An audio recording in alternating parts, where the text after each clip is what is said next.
OMG, sinundan ni Jack Roberto si Kim Chiu hanggang sa locker room. Panoorin!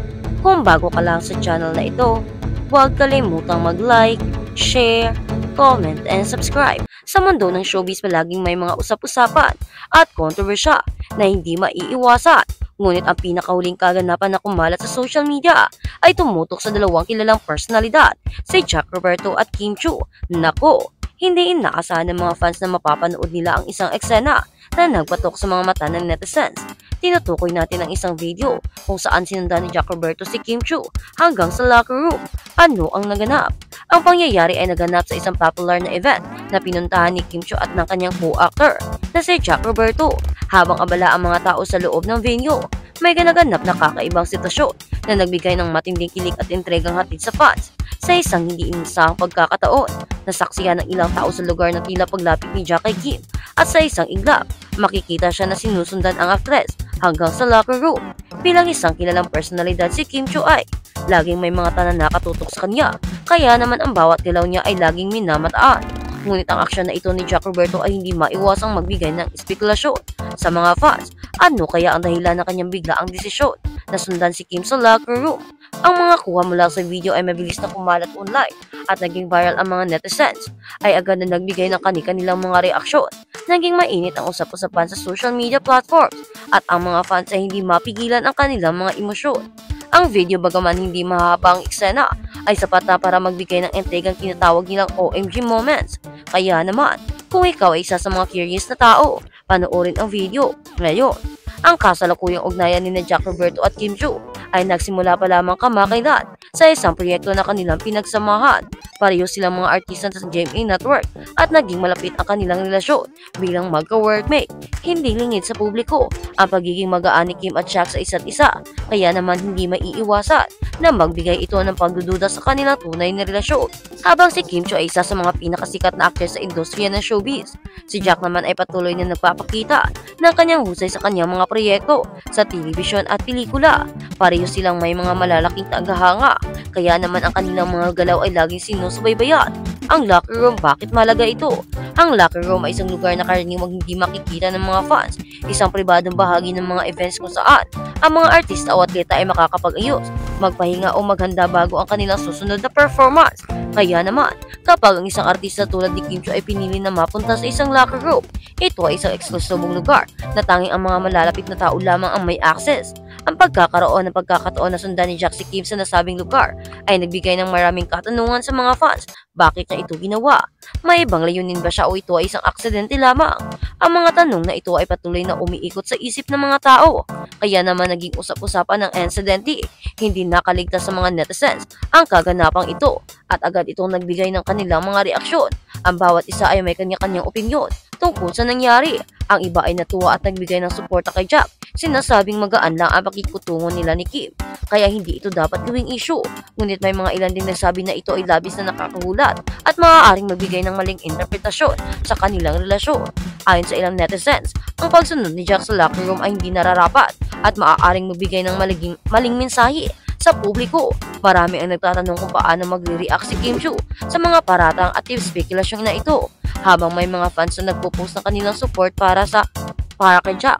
Mayroon ding mga nag-iisip na ito ay isang taktika lamang para magpatrending at magpansin ang kanilang pangalan sa social media. Kilala si Kim Chiu sa laging isang bituin na laging nasa mata ng publiko. Si Kim Chiu ay hindi na bago sa kontrobersya at usap-usapan sa kabila ng kanyang pagiging private na tao. Ang bawat kilos ni Kim ay laging sinisiyasat ng kanyang mga fans at mga bashers. Kilala siya hindi lamang bilang isang actress, kundi bilang isang social media influencer at model ng mga kabataan. Kaya naman hindi na nakakagulat na kahit ang mga maliliit na eksena sa kanyang buhay ay nagiging malaking issue sa buong bansa. Si Jack Roberto bagaman hindi kasing sikat ni Kim Chiu ay patuloy na binibigyan ng pagkakataon sa industriya ng showbiz. Ang kanyang actions nangyaring insidente ay nagbigay ng bagong pagtingin sa kanya ng publiko. Ang pagiging spontaneous at natural sa kanyang galaw ay madalas na napapansin. Kaya naman ang kanyang pagsunod kay Kim sa locker room ay naging isang viral video. Kaya naman, Kung ano man ang iyong gusto, Jack Roberto, sana ay ipahayag mo na at huwag mo nang gawing mas malala pa ang issue ito dahil lalo nang kumakalat ang ito at baka masira pa si Kim at masira pa ang tandem nila ni Kim Pao. Kaya naman, Jack Roberto, linawin mo ang issue. Bakit mo sinusundan si Kim? At ano ang iyong tungo dito? Ano ang iyong kailangan kay Kim Chiu? Bakit mo siya sinusundan sa isang pribado kwarto o lugar na wala ka na dapat pang access? Naku po, Jack, ano ba yan? Baka magalit na naman dito si Paulo Avellino. Baka magsilos yun at baka ma-misinterpret niya ang action niyong dalawa. Magiging malalang paliwanagan na naman ito para kay Kim. Nilalagay mo si Kim Chiu sa isang sitwasyon na mahirap. Jack Roberto, ayusin mo ang action mo, ayusin mo ang mga galaw mo, at ayusin mo ang tungo mo dito ukol sa isyong ito.